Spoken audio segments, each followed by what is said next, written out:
Sorry. Oh my gosh. I was joking earlier. Yeah. Are you sure you want to record tonight? I'm fine. Are you sure? I want to record before I die. Well, you basically almost did tonight. Choking on water. Mm-hmm. If there was a person that could drown while on dry land, it would be you. Yeah, that's fair. Show starts in 3, 2, 1.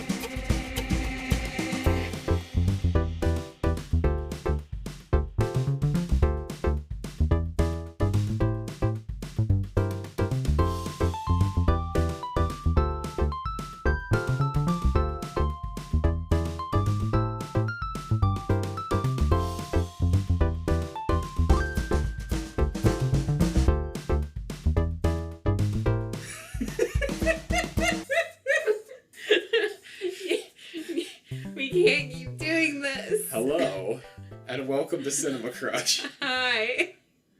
I'm Emily Salisbury. And I'm Jacob Salisbury, and this is the take we're going with. And we still don't know how to record podcasts. Speaking of recording podcasts, we're trying a new setup for our audio, so let us know if this sounds any cleaner than the previous episodes. Yeah, we're kind of, We're learning. We're learning. We're doing our best.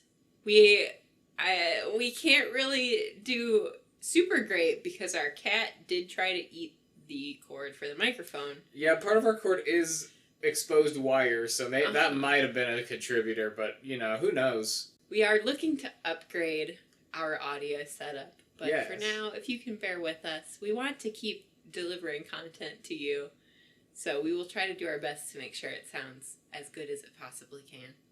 If you have a microphone suggestion, DM us. Yeah, that would be great. At Cinema Crush Pod. Yeah, because I have talked to a few people about microphones, but I, for the life of me, do not remember the specs or names of microphone brands, and I'm sure we could Google it, but I know there are people that we know that, either record podcasts or are familiar with audio recording equipment. So, if you guys are listening and you want to message us, you can also email us at cinemacrushpod@gmail.com, or, if you know us and you see us in person, you can also just tell one of us. Just shout the microphone name from across the street. If you yell it right now, right this very second, we will hear you and know. But only if you do it right now. Thank you. Okay, thanks. Yeah, that's great. That's better than, some article online. So, we'll look into it. But Rings of Power. Yeah, We're back. A dinosaur story. No, we're not calling back. Every episode that we record is gone into the ether. Oh no. But it's been 2 weeks, and there's 2 more episodes. What have you been doing these past 2 weeks? I went to Comic-Con with you. We did go to Comic-Con, Rose City Comic-Con, and we saw some special boys. Yeah, related to Rings of Power, although I know that they probably know nothing about it. We saw Elijah Wood and Sean Astin. Yeah, Sam and Frodo. Yeah. Both of them were there. They were wonderful. Elijah Wood has the most wonderful laugh in the world. So good. We did not, get autographs or, talk to them face-to-face or anything. We just watched a panel that they did, but it was really good. Nobody really asked questions about Rings of Power, which surprised me, but also I'm certain that the answer would have been, I don't know, because it's not like anyone who's ever been involved with Lord of the Rings is, suddenly in on everything with new shows and movies. I think Sean Astin's been asked that before. Yeah. In another interview, that I saw, and basically his answer was the source material's not going anywhere. Right. It's not gonna ruin Tolkien. Yeah.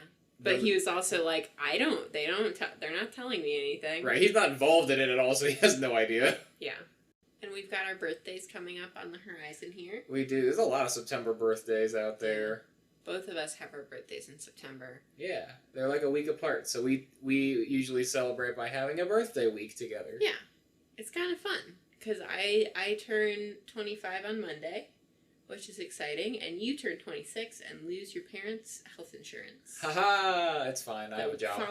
The following Tuesday. I have a job with health insurance, and I'm very thankful for that. Yeah. one of those things that you face down when you It's scary. reach your mid-20s. It's scary being adults. It's terrifying. It's actually, I totally forgot. I think when we were recording the podcast, I said that I was turning 26, and because That's not right. because you're turning 26, and so in my brain we're the same age. Also, when you get past like 21. young adult birthdays, like once you get past 21, it's just like, yeah, I exist. I'm somewhere in this range. I don't care. It doesn't matter anymore. I'll be able to rent a car without penalties. But have you been getting into Tolkien mode recently? I'm just like, so here's the thing. It's becoming fall, and fall is my like month for fantasy. That's just when I'm like, it's fall, it's lovely outside, I want to be outdoors, I want to go on a year-long hike to a very scary place and be with my best friend who will carry me up a volcano, and you know, that's just the fall vibe, is Sam and Frodo on the trip to Mordor is the fall vibe. But I'm also looking forward to all of the other things in the fall. It's very nice that Rings of Power kind of coincided with all this other Tolkien stuff that we've been getting into, and then like we have our friends that have been watching the show that are like, oh my gosh, what do you think is going to happen? Although at this point in time, we are behind in watching the show because we have not actually watched these 2 episodes yet. Yeah, well, episode 4 just dropped today as we're recording this. Yes. So we will be watching those, and I will be able to actually talk with people about them. You know, obviously we've talked about the last 2 episodes, but we've had some time to sort of think about and digest. Has your opinion on the first 2 episodes changed at all? Not really. Like, we've heard, I think a lot of the criticisms that I'm hearing about the show are very much, like, not things that I care about. Like, there's a lot of people who are just upset that there's any amount of diversity in the cast. So I'm like, okay, written off, irrelevant. And then there's people who are concerned about timeline. And in that case, I'm like, okay, I don't really know that much about this timeline yet. And so I'm sure if I did, I might have some notes. But I don't really know much about how everything happens in terms of timeline in, like, the appendices. And so... Yeah. I did a little bit of diving into Tolkien kind of extended lore just to get a little bit more of a grip on what he wrote versus what the show's doing, because I know there are changes in the show. One of the things the show is doing is no surprise. They've already told us they're compressing the timeline for the sake of, you know, having human characters that survive longer than like an episode. Right. Yeah, exactly. Because elves are immortal, and while we could just focus on them and ignore the humans, I don't feel that's the most interesting thing to do. Yeah. I also think that it would be weird to have just elves that live hundreds of years, and then, like, every episode is, another decade or something like that? Because the thing that is compelling about stories is the moments that we get to spend with the characters, because those give context to the broader sweeping things that happen to them.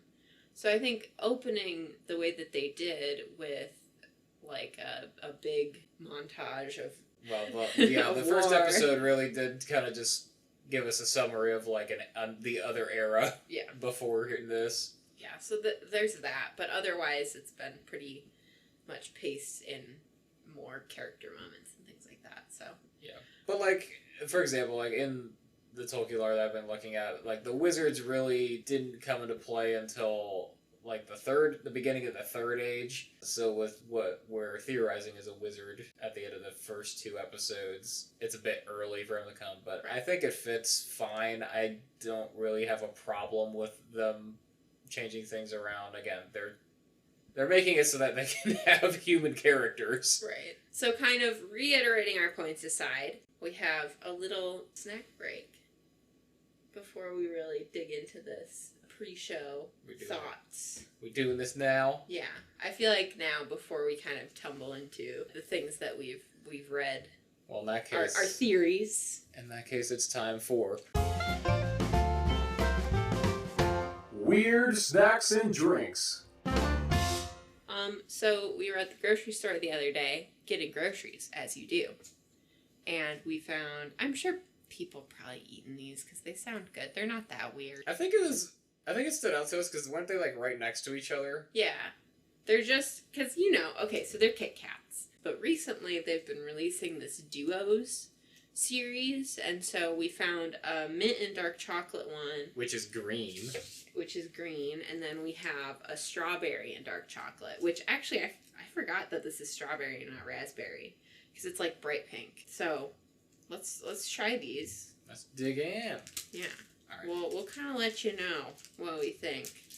I feel like it's appropriate to try like sodas and candies on this podcast because like if you're going to a movie, you might get a soda or a candy.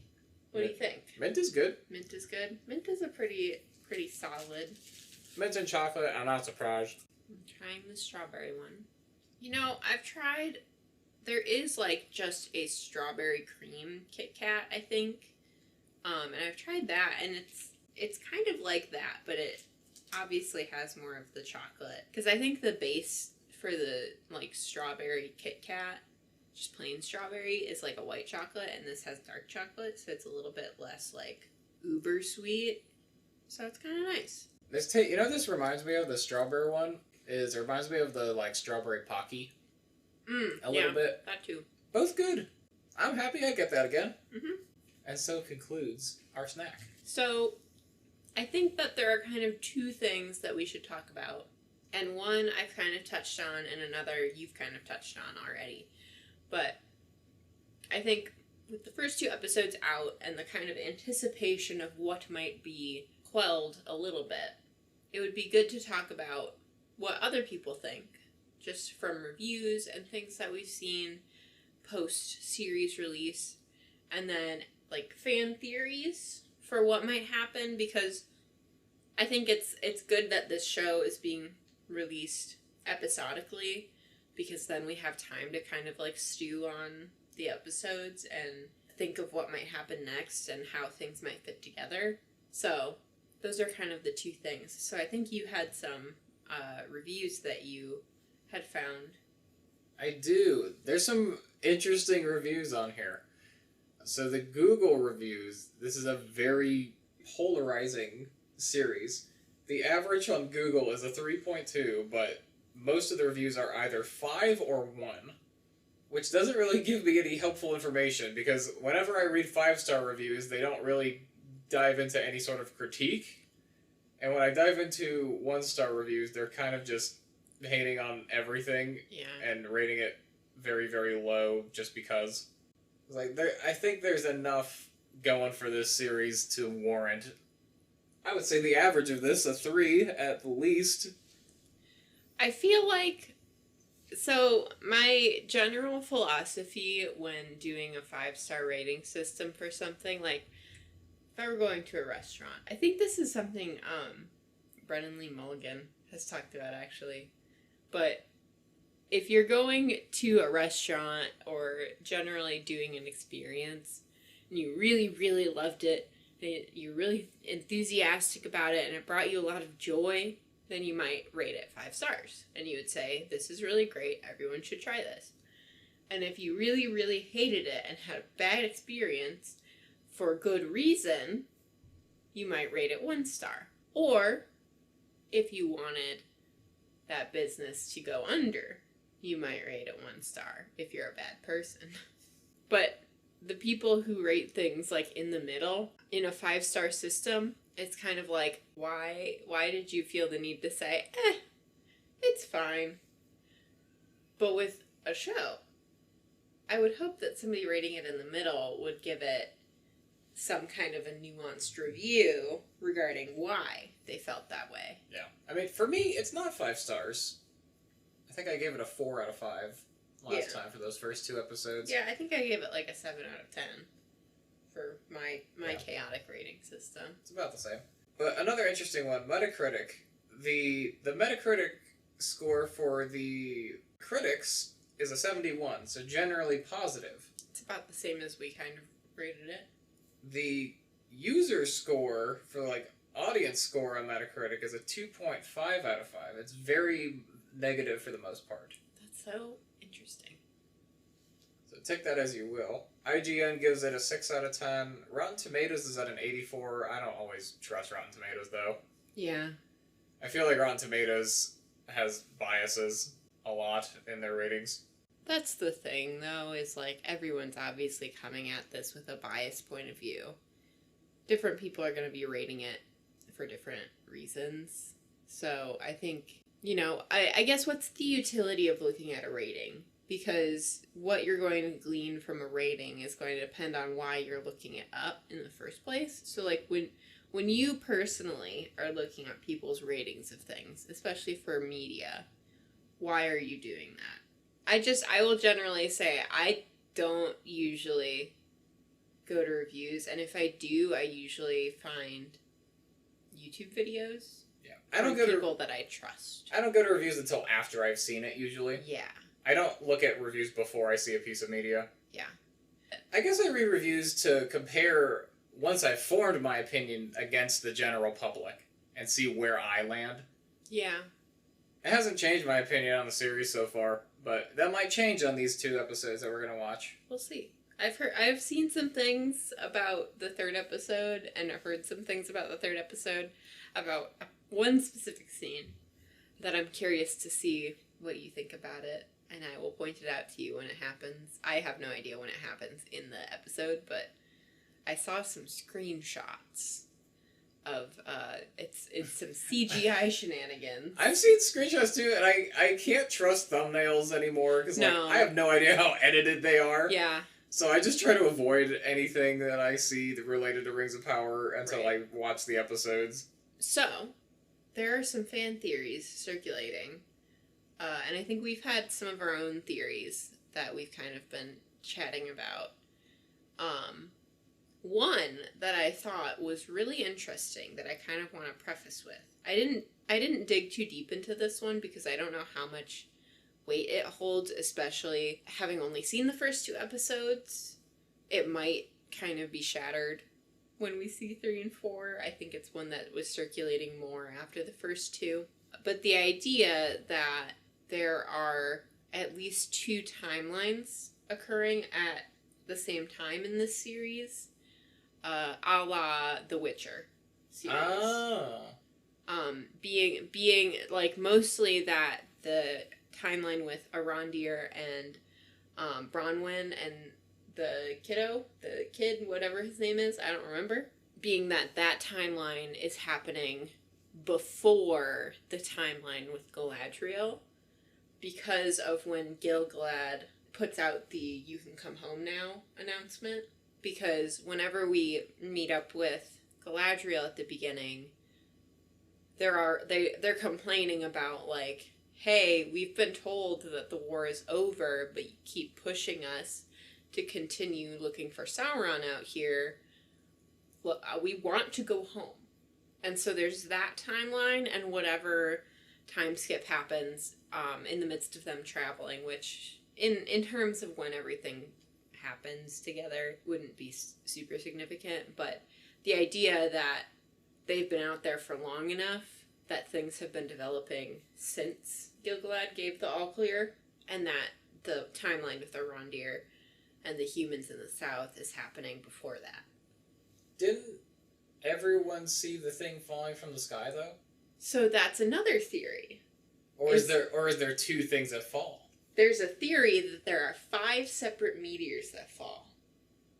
Ah, for the 5 wizards. Mm-hmm. Ah, and we've only met one. And we've only met the one that Nori has interacted with, the Harfoot. Oh, that's interesting.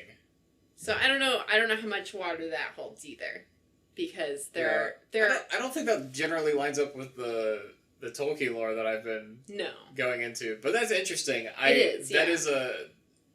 That would be cool if that were the case. I don't know if it is, but I like that theory. Yeah. It's pretty cool to think about. Here's another theory that I thought was really interesting. So, for context, at the beginning, when Galadriel and her group of adventurers, her group of elves, are investigating we'll call it the Ice Castle, for The Ice Kingdom! for ease of reference, where they run into the snow troll and all of that stuff. There's what is it called? The anvil that Sauron had put a mark on. And Galadriel says specifically that the mark that he branded into the anvil is not hot, because even like fire, that it's just like pure evil, and so there's no chance for it to be warm because evil is cold, right? I guess, although evil in Lord of the Rings is kind of Yes. by Mount Doom. Mount Doom is a natural volcano, though. And the flaming eye of Sauron. But we don't know that that's actually hot. And here's where that connects. Not wizard necessarily, the stranger that falls from the sky, the fire surrounding him is not hot.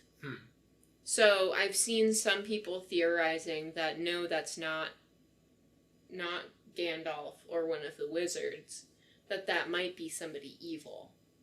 And I don't know who that would be, but the idea that we have Galadriel saying that at the very beginning, that fire that is created by something that is pure evil is not hot, it's cold, and then having a dude fall from the sky and have cold fire around him seems intentional to me. So I don't know where that's going to go. And then the dude kills a bunch of fireflies, and that seems like a really bad omen for the Harfoots. So we'll see where that goes, because that to me was an interesting detail that they pointed out. And I feel like I'm usually pretty good about catching foreshadowing like that, but I didn't catch that. Yeah, that one slipped under the radar for me. That one slipped under the radar. So I'm really curious to see where that goes. The other theory that I saw was that, going back to Arondir and Bronwyn and the kid, this kid could be, so when Galadriel is out at sea on the shipwreck and she's with that human guy? Yeah. The theory was that he was potentially that kid's dad. And that guy, potentially could become the Witch King later on. So I also don't know much about how his character develops either. It's just one of those things where it's like, it's just some random guy and some random kid. But the random kid has a evil weapon that responded to his blood. So that seems significant to me, but we'll see where that goes. We'll see. Cool. Do you have any theories that you've been cooking or anything? No, I think I'm just ready to watch. Yeah.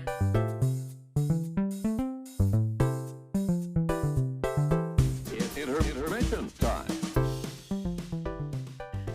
Hi everyone, welcome to the intermission. I hope you like what you've heard so far on this special episode for Rings of Power. Like last time, this is going to be an episode where both of us greet you here at the intermission. Hello, and welcome. If you like what you hear and you want to support our podcast, you can follow us on Twitter and Instagram at CinemaCrushPod. That's at CinemaCrushPod, all one word. Yeah, we'll be posting updates and sharing things we love. So if you have questions or feedback, tweet at us, DM us, comment on posts, or respond to stories that we put out. We always love to hear from you. You can also email us at cinemacrushpod@gmail.com. We plan on publishing episodes bi-weekly. With the special series, you're going to get content every week. Yeah, so it's like a content sandwich. It really is. So our regular episodes will be still bi-weekly, but interspersed in the off weeks, we are also doing bi-weekly Rings of Power episodes, so you can watch along with us and tell us what you think. We're going to be putting out some polls on those who are watching it with us, so that we can get some feedback. We always really appreciate you for listening, and we appreciate the feedback we've gotten so far. Thanks for giving our podcast a chance. If you like our content and you want to share it with people, please do. We're always wanting to reach different people. So if you have someone in mind that you think might be interested, share our podcast with them. Yeah, word of mouth. That's Word of how mouth. that's how you get it out there. Yeah. But that's all the announcements we have for now. Let's get you back to the podcast to hear our review and reflection on Rings of Power episodes 3 and 4.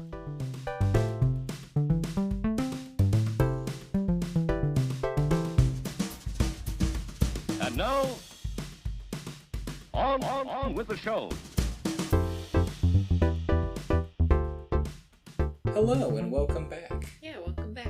We have watched the episodes and we took some time to stew on it a little bit. Yeah. It's the day after we watched the 2 episodes, and we have some thoughts. These were pretty,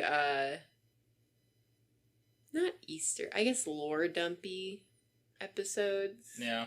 There's a lot going on. Yeah. There was a lot of new places, new names, new faces. But general impressions, what did you think of these 2 episodes? I thought that they were okay. I think we discussed a few things while watching the show that kind of popped up. And after watching, just kind of things that we've been running through our brains. Primarily being like the pacing of these episodes. Yeah, I have some notes up, and that's one of the things I wanted to discuss. I think I'd say the same about general impressions. I think these were okay episodes. There were some really good moments in them, and there are some moments that I felt were stretched too thin. So, like, there are some scenes that are well paced, and I like the dialogue, and I like what's going on, and we're moving through it at a decent gallop. Because, like, I don't want this to feel like a rushed show. I don't want to be going from plot point to plot point, because that's how I felt when watching, like, Star Wars 9, that it was just a rush of events and there was no point to it and I couldn't keep up. That's not what's happening here. I'm kind of getting an opposite end of the spectrum, where there are some dialogue scenes that really don't need to be as long as they are. There are some scenes where they're introducing stuff, and I think you could probably edit this down from an hour to like 40-50 minutes, and it would be totally fine. Yeah. There are also a number of scenes, one that comes to mind in episode 3, Galadriel and Halbrand are brought to Numenor. And there's this whole, like, oh, we can't have an elf here, blah, blah, blah. But eventually, Galadriel connects with Elendil, who is this captain of the Sea Guard. Yeah, he plucks them from the sea. Yeah, and they kind of have, weirdly, like, it almost feels like a father-daughter kind of thing going on, which is weird because Galadriel's a lot older. But they're, to speak on the sort of pacing of scenes, whenever he mentions going to the Hall of Lore and they ride the horses, I felt like they really focused a lot on riding the horses. And I sort of get it, because I feel like the elves connect with horses later on. Yeah. I don't know. Well, if at this that's point, always we've been never a thing. seen them on horses. Yeah, horses, I don't remember if we mentioned this before, but you don't really see horses until you get to Numenor. No, because they're the people that, I think, introduce horses to Middle-earth. Yeah. Because, like, before then, like, you just have to march Right. around. So I think the intention with that scene is to be like, okay, hey, look, here's Galadriel showing more humanity, enjoying riding a horse, which she probably did. Yeah. Well, during the war. Here's the problem I have with that scene. I think it's a really beautiful scene, but they didn't set it up right. Right. I would really have loved for her to meet the horse first. Yeah. Because if this is the first horse she's seen, or the first horse in a while she's seen, yeah, and ridden, that's something new to experience, and I want to linger on that, and they do linger on it, but they linger on it at the wrong point in time for me, because I want her to have, like, that Aragorn connection moment if she is Right. gonna be Yeah, that that would be such a cool parallel. if she is that joyous riding this horse, like there's got to be something there for me to relate to that emotion. Yeah. Speaking of Aragorn parallel moments, Halbrand, super strong Aragorn parallel. Like he even looks a little bit like Viggo Mortensen, but like he's Halbrand and the Sea Captain guy, yeah, both of them. both of them. I forget who's the real line to Aragorn. I think it's through Isildur, isn't it? It's through Isildur, Yeah. but Elendil is his father. Yeah, so Elendil, then Isildur, and then he becomes eventually king, and descendants, and then Aragorn. So we're seeing kind of the family traits. Halbrand is such a weird character to me because he could be so many things, and it feels like they're going to take him and be like, oh, the obvious thing would be that he's an Aragorn parallel, and so he's going to be like the dark Aragorn.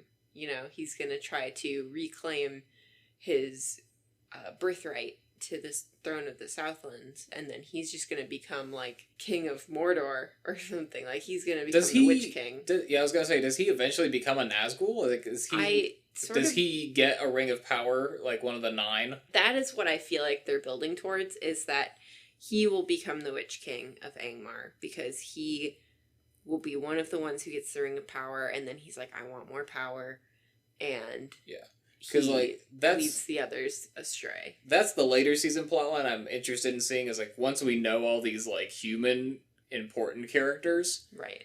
to see their eventual twisting and downfall to serving Sauron. Like, how does he corrupt them to serve him? I also, to that point of like when does that happen, I think it's interesting to keep in mind that this show is taking place over a couple of thousand years, just because a lot of the events that are happening now at the beginning of the show technically happen like early thousands in Era 2. And a lot of the stuff that happens with like Isildur is like the end of the era. So more on episode 3. We talked a little bit about Galadriel already. I'm curious what your thoughts are on her as a character so far, because we kind of talked about her development as a character in the first 2 episodes, because she has pretty much appeared in every episode at this point. Yeah. She's the driving plot. She's like the driving. She's got her fingers in every pie, basically, in some way. Yeah, I think with Galadriel, it's the same thing I have with elves in general in the show I've seen so far, in that they feel a little too human at times. Because Galadriel is thousands of years older than all these humans in Numenor. Right. And the way that she goes about trying to get what she needs to leave feels very brash. Yeah. And, like, almost childish. Which, like, I get it, like, you want to have character development as a person, but also, like, she's had so long to develop those traits, and maybe this is how she is at this age, I don't know, but I feel like it would be better for an old character like her to, more so the struggle being she can't really relate to humans. I almost wonder if that's what they're going for, though. Because I think part of what they're going for with her character is she is so frustrated because nobody's listening, and she's come to the one place where maybe somebody will listen and nobody's listening, and she's frustrated and she wants somebody to understand her. And I think in Lord of the Rings we do kind of get Galadriel as somebody who has almost 2 sides to her, where she's the elegant, graceful elf, and I think she takes on those traits more in life and learns to calm her temper. But I think Galadriel is a character who has issues with controlling herself, and I think that's interesting to see with a female character. Right. Well, that was her whole thing with Frodo, is that, like, when he offered her the ring, like, she was saying, like, no, like, I will be corrupted by this ring if you give it to me. Yeah. I think what we're seeing is a younger Galadriel who hasn't come to the point of maturity where she can admit that she is corruptible. I guess the other point to that being, like, she is a leader, but she's not a political leader at this point. That's kind of Elrond's thing right now, as a young elf. Mm-hmm. And Galadriel at this point has been a fighter. Yeah. Which I don't know if that's accurate or not to Tolkien's lore. I don't think he had a ton of stuff on Galadriel for the Second Age, so I'm glad that they're giving her something to do. Yeah. Because she's a recognizable character that we can focus on. So I can forgive it for now, but I don't want it to become her, like, character crutch of like, oh, she's young and brash, and that's just her only way of dealing with things. I want her in the next couple episodes to move past that. Yeah. Well, and I think she already has started to. She started to, because she did have, like, talk to the queen. Yeah, in episode 4, we see her break out of prison. Nobody really stops her. No. And I was just, I know they're not actively trying to, like, start a war with the elves by killing an elf. Right, well, that's the thing, like, they can't kill her. No. That would be really very bad. That would be very bad. I think all of them know that. They're all like, okay, just okay. let her do what she wants, but don't let her leave. Yeah. Well, and, like, in this case, they're already, like, well, we're trying to get her to leave, so maybe she'll go to the boats and leave? I don't know. But she ends up leaving and going to the tower of the palace and breaks in and is attempting to talk to the king because apparently he's an elf sympathizer. And Muriel is there with her father. And we find out that the reason that he is not actively acting as king is because he is at the end of his life and simply cannot perform that duty anymore. Nope. And I think the way I read it is that she has this moment of like, oh yeah, human kings aren't forever. Because I'm sure she served under Gil-galad for like a long, long time. As long as she's probably been alive. Yeah, and he's just been there. And so I think this was kind of a culture shock for her. Because I think for the elf characters, being around humans, they kind of keep to themselves enough where when they are in human society and trying to relate to them, it's hard. It's also kind of a fun parallel with her and Elrond, because, like, in episodes 1 and 2, Elrond goes to Durin and is like, why are you, like, so hateful toward me all of a sudden? Yeah. And he's like, my guy, you've been gone my whole life. Yeah. You left for 20 years and didn't talk to me. And, like, I think with Galadriel, it's kind of the same thing. Like, she's like, oh, thank goodness I'm in Numenor. Like, the elves helped found this place. Of course they'll help me. Yeah. It's like, no, you haven't been around for thousands of years. Like, they don't care about you much. They in fact don't like you. No. Which is, I think, an interesting commentary on history, because you have civilizations that are so far removed from each other that the way that things happened in the past, the history of that place has changed because several generations have passed. And so stories have been passed down, and it's like a game of telephone to where the elves are like, oh yeah, we were there when we gave you Numenor. It was a gift to you for helping us with Morgoth. We gave you a safe, beautiful place to live. And the humans feel like it was the thing that they earned. Which is, I don't think anyone is wrong in this case. No, I think it's just like, however much you want to emphasize one side or the other. Right. Another thing that I kind of was just stewing on while you were talking, you mentioned Elrond and Galadriel. I feel like in this show, the three main elves that we've been presented with are all kind of foils of each other.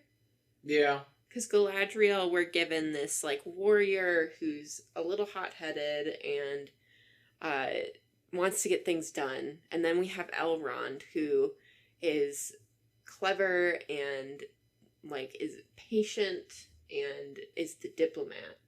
And then we have Arondir, who is in the Southlands working with humans and understands that perspective more. He's on the front lines. Yeah, he's on the front lines, and his demeanor almost cuts into more human demeanor because of the time that he spent with them.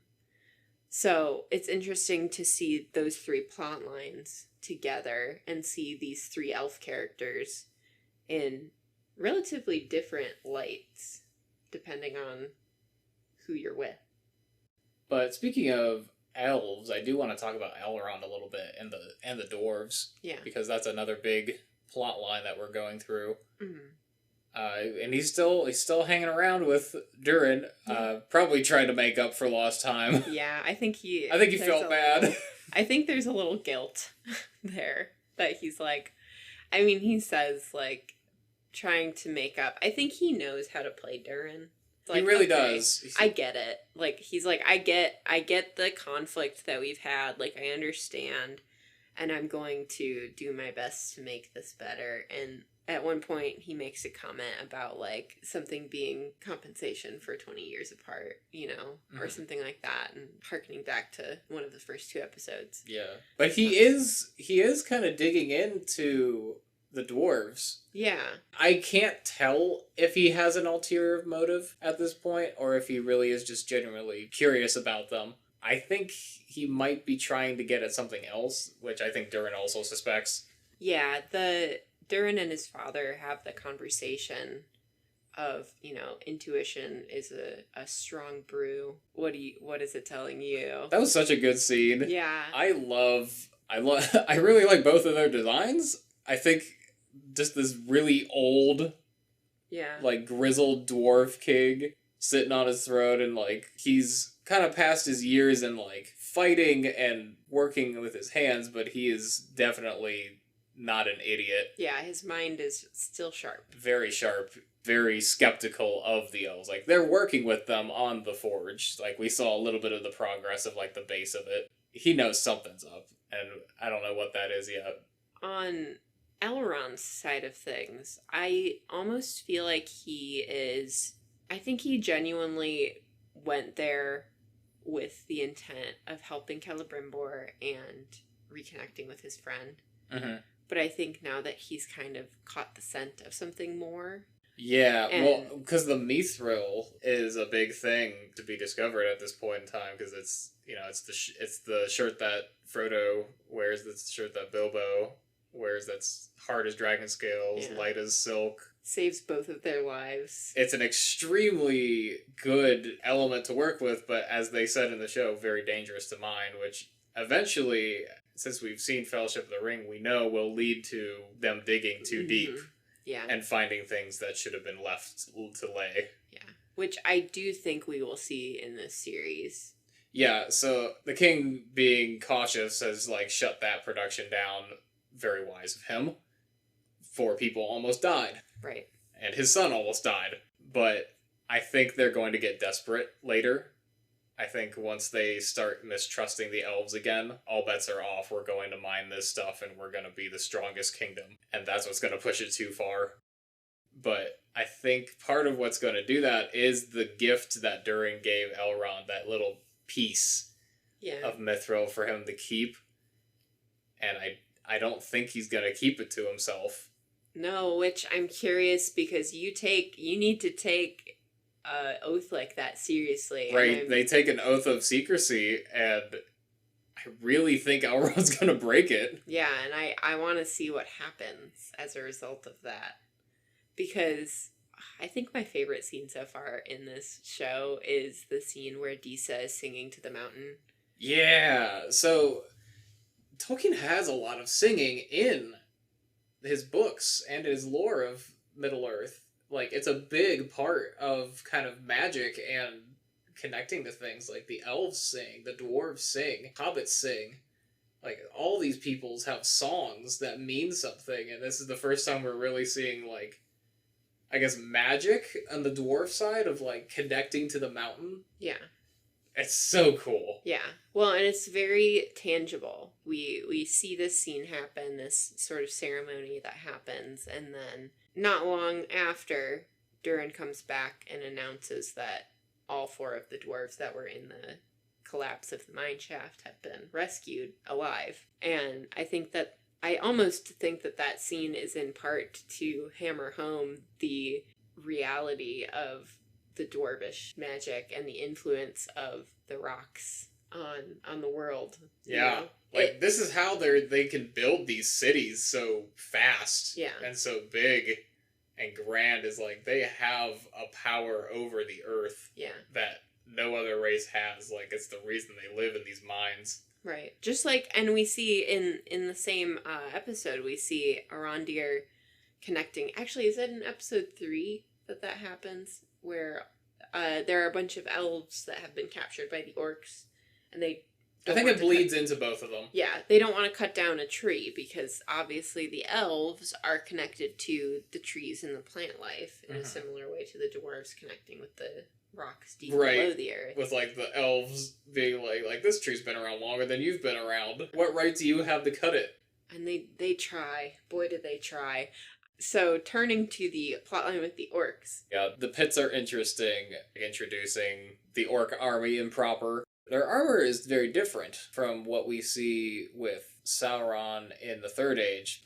I don't think it was until then that they had started doing, like, real metal work. Yeah. I think Saruman was the big part of that and making them industrial. Well, and it seems like the orcs currently are trying to be faster, and they also don't seem to have, like, a base of operations currently. So I don't know where they would be forging any kind of armor. Right, well, their armor is interesting because it's kind of just stolen from a bunch of different things, because they have pieces of elf armor, and they have, like, animal skulls and, like, just, like, tattered clothing pulled together, and, like, hoods to protect them from the sun. So there is...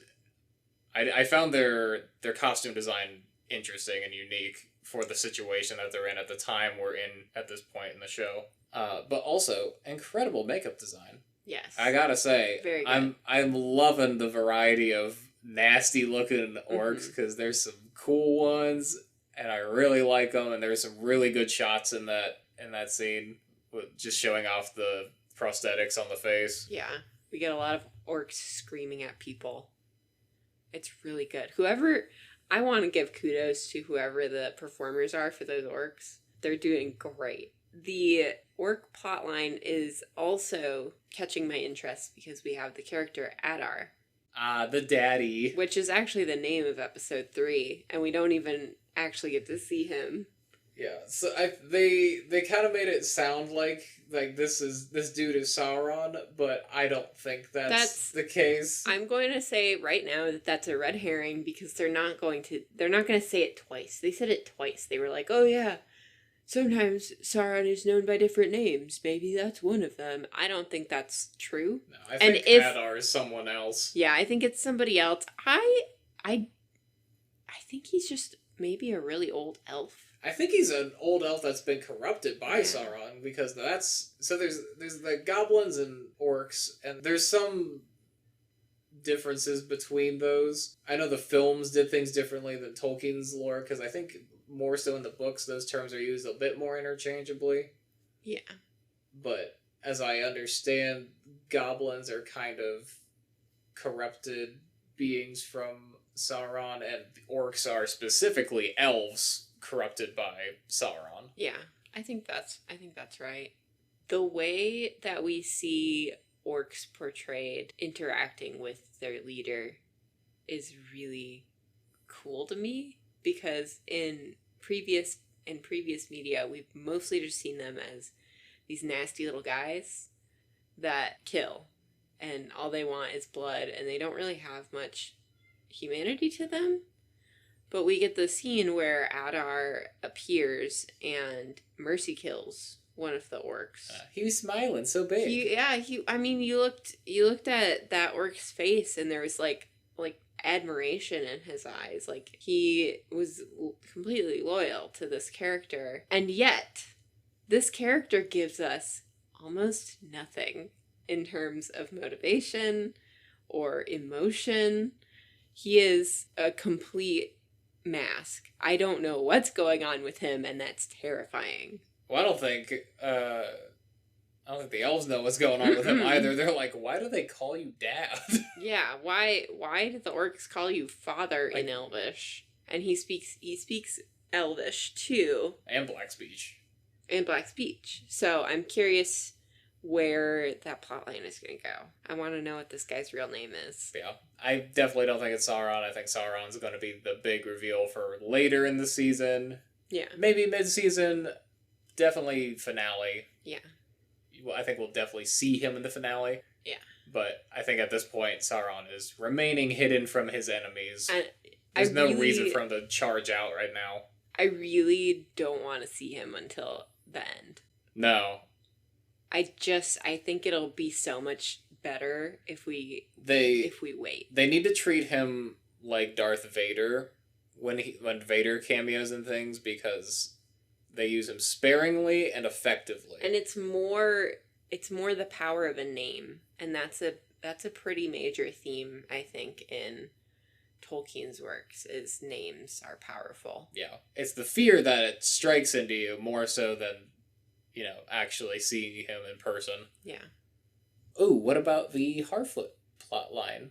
The Harfoots are kind of brutal.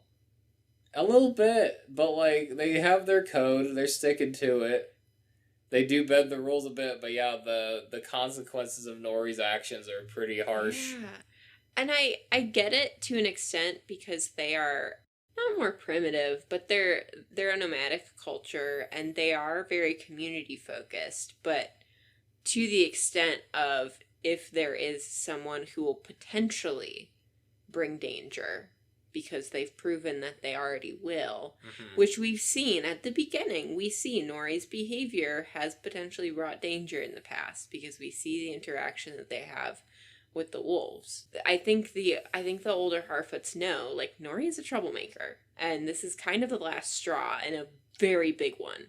Right, because up to this point they've not been discovered by anyone, and then this giant stranger walks into their camp. Terrifying.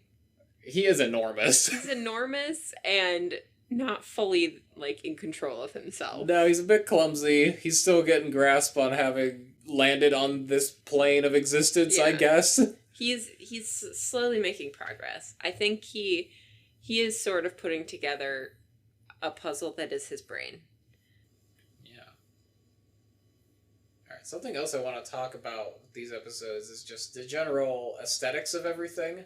What did you think of I'll start with costuming of this show so far, now that we're 4 episodes in? I think that there are highs and lows. Generally speaking, I really like the color palettes that they're using a lot. I think that they are doing a great job of creating a color story with specific characters. I think that it's very intentional that they have Galadriel and Miriel and Elendil all wearing blue a lot. Obviously, that's kind of the color of Numenor. But I think putting Galadriel in those colors, rather than, the bright orange that Elendil's daughter wears, I think that's, or even white. You would think Galadriel put her in white. I mean, she has been in white for a bit of the show so far, just because she got her armor stripped off. Yeah, so not doing that and putting her in blue with these other characters that are in blue that seem to be kind of converging together is intentional to me. I think that the colors of Numenor are so tasty. I love looking at it. I love looking at Numenor. It's beautiful. It's very Greco-Italian almost. I don't know. I love bright blue. It's very harkens back to Greek, which I think is so perfect for an island nation. So I really loved that. But yeah, I think Numenor also, to me, in some ways reflects a little bit of Minas Tirith. Yeah. Because they have that big, long platform 100%. Stretching out, so there's a little bit of a hint to that. There's a lot of places where I see parallels between Minas Tirith and Numenor. It reminds me of Portland. A little bit. Obviously, far more elegant and intentionally designed to be grand and beautiful. Fantasy Portland. Yeah. Kind of a similar vibe, since it's got a river running through it and it's between mountains and stuff like that. I think one of my issues I have with the design is between Numenor and Eregion, in that there are some structures that I think look very, very close to one another in design, where I was getting confused at where I was. Although I could see because it was founded by elves having those similar buildings and parallels. Yeah. But coming back to costuming, I think there are, like you said, highs and lows. There's some, whenever they do metal, sometimes it really looks like metal and sometimes it really doesn't. Yeah. I think you were mentioning, kind of circling back to the first episode, the ceremonial armor that the elves wear. Yeah, it's a weird, rough texture. It's unpolished. It's not as nice looking as some of the other stuff they've done. Some of the pieces of the armor are a little weird. I would say the same with the dwarves. There are some dwarf outfits like that I really, really like, and there's some that I'm like, it's alright. I know you're not a huge fan of the dwarvish, like, helmets that have the face with the beard. Okay, so I like the face. I love that it has a face. I love that it has, like, a little door that opens up. I like that. That's fine, because there are helmets like that, but the beard is so long that I feel like it would get in the way of you, It's like, not... turning your head. I haven't paid super close attention. It's not segmented, is it? No, it's just a solid piece. It's a thing. Like, if you pushed the beard part, like, it would push the whole helmet. But, like, in my mind, like, they already have beards. Like, why not just have the face and then have your beard stick out? Because then somebody could grab it. I can grab it anyway. Yeah. I don't know. The beards are so long. The beards are so good looking. I don't... Again, the prosthetic department is doing their job. I love the dwarf noses and, like, huge beards and hair. All of the practical effects have looked really good so far. Truly. Like, amazing. Like, for a TV show, this is amazing. Even for a movie, like, pretty high quality. I've seen better, but, like, for a TV show that's going to go on as long as this is going to go on, like, if this is the quality we're at, I'm totally fine with that being the prosthetic quality. But kind of moving away from the practical effects, what'd you think of the visual effects, the animation stuff? Because we had a warg. Mm-hmm. We had... What else did we have? I feel like the wargs that were in these episodes, they're kind of in different use cases.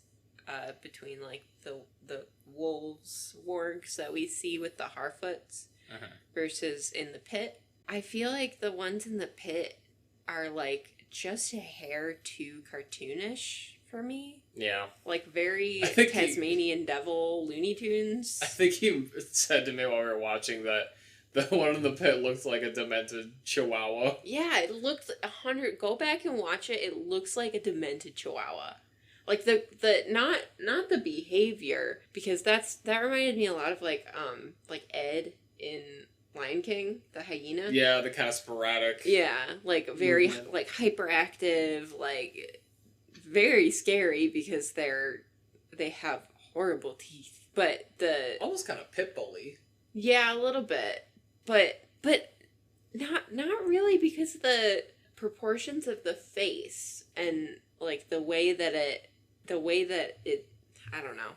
It reminded me of, like, if a chihuahua had rabies. It was a little weird, and I don't necessarily have a problem with that warg in particular, but I have a problem with that warg and the scene that it was used in the context it was used with its design.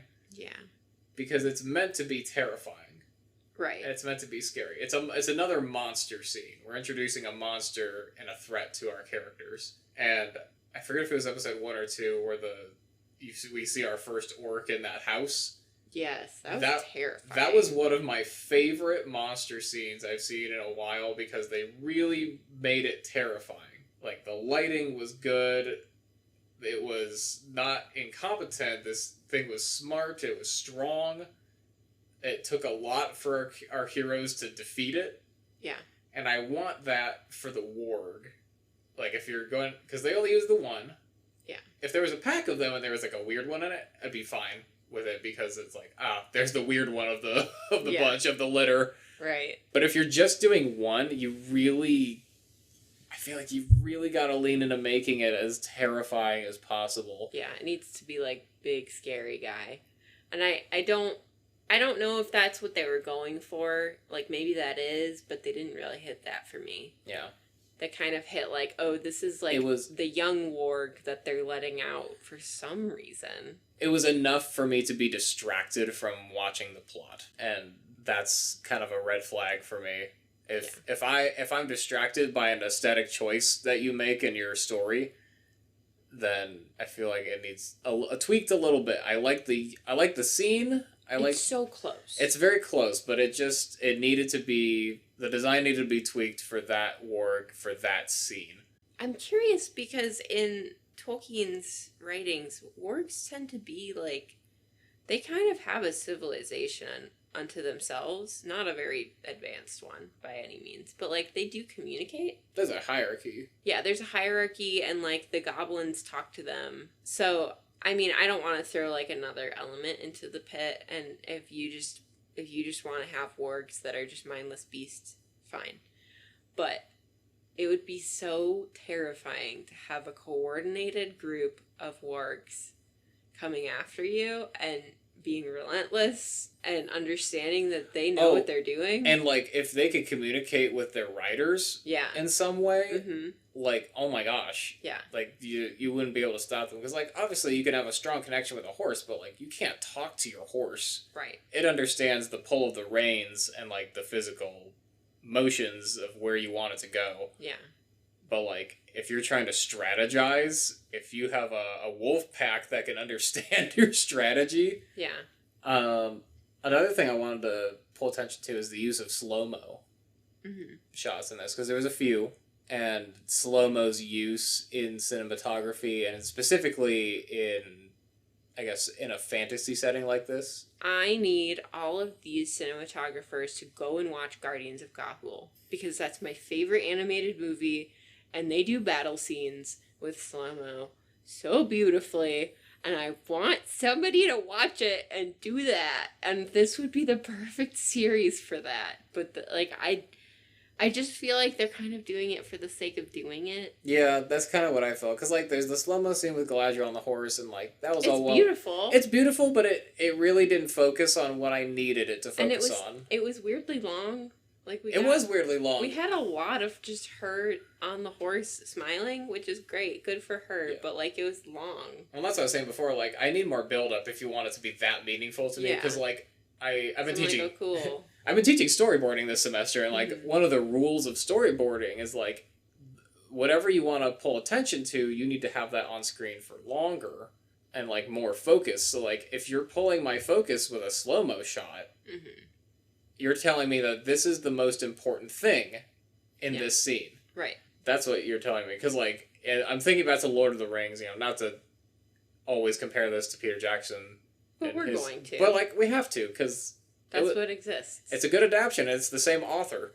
It's not as slow, but, like, there is some slow-mo with Boromir's death. Oh, yeah. And, like, it's dramatic. Gandalf's death? I don't think there's as much slow-mo with his. There is a little bit when they're all out. Well, not with his actual death, but when they're outside the mountain and they're all breaking down sobbing, and it's much worse. Yeah, the aftermath there's slow-mo because, like... Because Pippin is crying in slow motion. Yeah. And, like, nobody knows what to do. You're just trapped in this moment of grief. Yeah, and it's perfect. Oh, in Rings of Power, there's the scene where, what's his name, catches the arrow. Yes, Arondir catches the arrow. Arondir catches the arrow. They use that in the trailers. In the trailer, it's cool looking. Here's the thing. I think it would have been even cooler looking in regular speed. Yeah. Maybe even give us, like, one regular speed and then be like, okay, let's slow that down. You know? Or... show him catching it, and then when he knocks the arrow, then do the slow-mo as he releases. I want to follow the arrow into that orc. Yeah. You know? Like, that's what I mean by, like, if you have not... We're going to review Guardians of Gahul on this show. Oh, yeah. I feel like that's going to be one that you bring at some point. 100%. But if you haven't seen it, please watch it. I don't know where you'll be able to find it, but Guardians of Gahul is based on a book series, fantasy book series. It's about owls. Don't let that steer you away. It's so well written. It's so good. The movie is great. But the battle scenes are so good. And we have scenes where we're like hyper zoomed in on metal clashing against metal and beautiful lighting. And I just want a scene where we zoom in on his fingers as he's firing the arrow a la Merida in Brave. Yeah. And follow that arrow to its mark. you know? Yeah, it's one of the things I talk about in animation. If you're doing a 3D medium, you need to utilize that space for action. Play around with how you compose your shots. Yeah. Because we know they can. It comes back to storyboarding and what I've been teaching. You need to be able to put your audience in the most important or the most interesting perspective in every shot. There's some shows I can pull from my head that do that really well. Arcane being one of them. Guardians of Ga'Hoole. Yeah. Whatever you think of the plot, but the cinematography is beautiful. Yeah. And I mean, you don't want to throw in a shot that is so stylistically composed that it breaks out of everything else. Right. You need to continue to make those choices in a thoughtful way. Mm-hmm. Like you were saying, if it's important, do it. If it's not, because what is one of the most iconic scenes from Peter Jackson's Lord of the Rings? The scene where Frodo falls, the ring is in the air, and it falls right down onto his finger. And that's such an interesting point of view. Yeah. Because we're over him, we're following the ring down. I want more shots like that in this show. Or even, like, just breaking out the emotion in Return of the King when they charge into battle and... is it Pippin who's singing? Yeah. Yeah, Pippin's singing the song to the king who just does... or the steward who just doesn't care. Mm-hmm. Eating his nasty food. Denethor. While his son rides to his death. Like, it's just... oh, it hurts so much. And it's in slow-mo and you see the impending doom and you know what's going to happen. Yeah. And they're just drawing it out so that you can live in that moment. I hope we get scenes like that. Yeah. That's the other thing. It's not I don't need every episode to have this breathtaking scene. That's just not going to happen. Because some episodes are going to be more about giving us information or building a character. Not every episode's going to be the climax of a movie, you know? Yeah. So we're still introducing things at this point. Yeah, we just met so many new characters.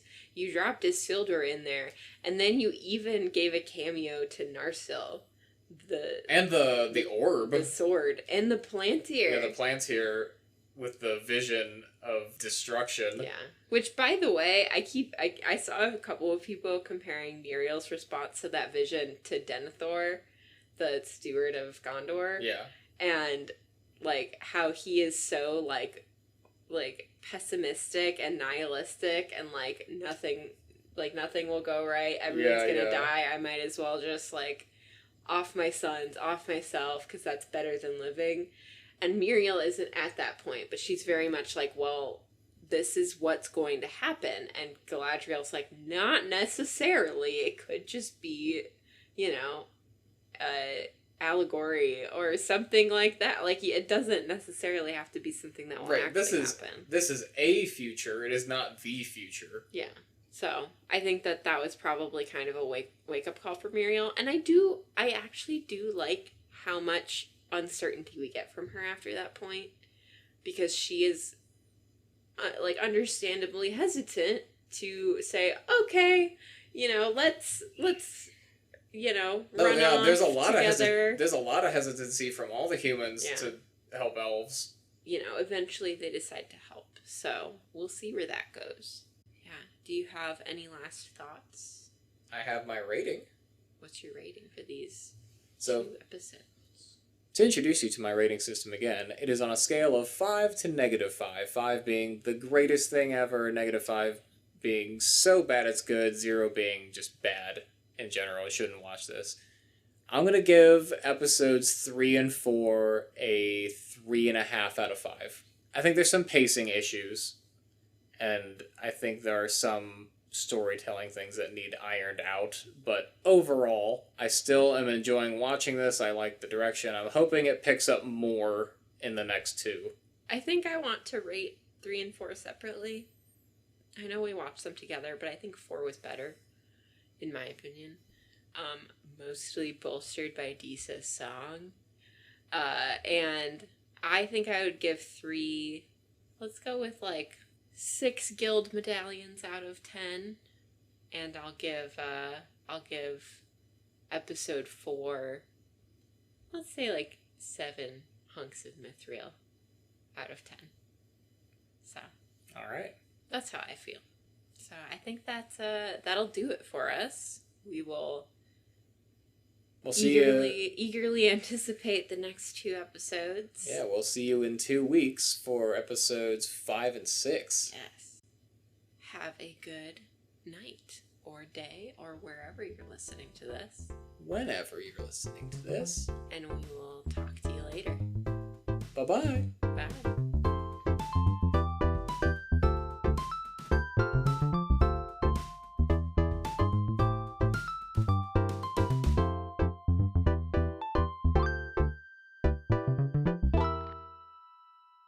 Thanks again for dropping in, and we hope you've enjoyed the evening as much as we've enjoyed having you here. Till next time, please drive carefully, and good night now.